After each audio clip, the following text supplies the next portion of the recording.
Hai teman-teman, kali ini kita akan mengetahui tentang sifat dan jenis stratifikasi sosial. Nah, terlebih dahulu kita akan membahas tentang sifat-sifat stratifikasi sosial. Terdapat beberapa sifat stratifikasi sosial yaitu sebagai berikut.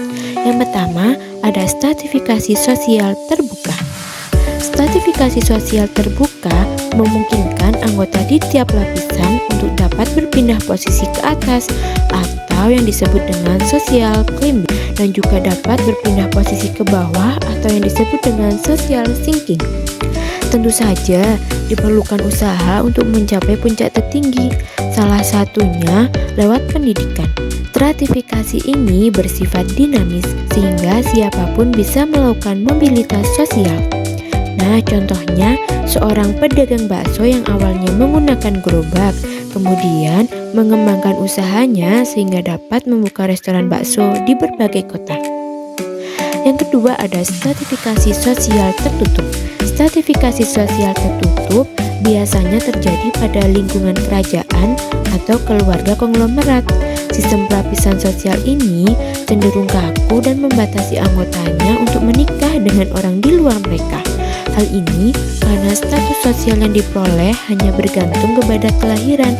Contohnya, keluarga Raja Hamengkubuwana. Yang ketiga, ada stratifikasi sosial campuran. Stratifikasi sosial campuran adalah kombinasi antara stratifikasi sosial terbuka dan stratifikasi sosial tertutup. Perlu diingat, individu yang mengalami stratifikasi campuran hanyalah mereka yang berasal dari stratifikasi tertutup, kemudian berpindah ke masyarakat yang menganut sistem stratifikasi terbuka. Nah, adapun dampak di stratifikasi sosial.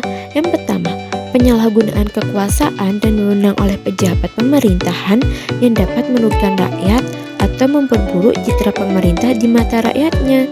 Yang kedua, ada kecerdasan siswa di sekolah hanya diukur melalui peringkat akademik, padahal beberapa siswa memiliki kecerdasan di bidang seni, olahraga, sastra, dan lainnya. Yang ketiga, ada masyarakat lapisan bawah sulit untuk mengakses kebutuhan hidup yang layak, sehingga tercipta kesenjangan sosial. Yang keempat, ada diskriminasi oleh kelompok mayoritas terhadap minoritas. Pembahasan selanjutnya ada jenis-jenis stratifikasi sosial. Terdapat beberapa jenis-jenis stratifikasi sosial, yaitu yang pertama ada stratifikasi ekonomi. Stratifikasi sosial berdasarkan kriteria ekonomi adalah pembedaan anggota masyarakat berdasarkan kepemilikan materi. Seseorang yang memiliki banyak materi ditempatkan pada posisi tinggi, sementara itu orang yang memiliki sedikit materi ditempatkan pada posisi rendah. Pembedaan tersebut dibedakan berdasarkan faktor penghasilan seseorang. Stratifikasi ekonomi ini bersifat terbuka. Yang kedua, ada stratifikasi sosial. Stratifikasi sosial berdasarkan kriteria sosial adalah pembedaan anggota masyarakat ke dalam lapisan sosial berdasarkan status sosialnya. Sebagai contoh, pembedaan masyarakat dalam bentuk kasta yang bersifat tertutup. Dalam masyarakat masa kini, stratifikasi berdasarkan kriteria sosial dibedakan dalam pekerjaan atau profesi. Yang ketiga, ada stratifikasi politik.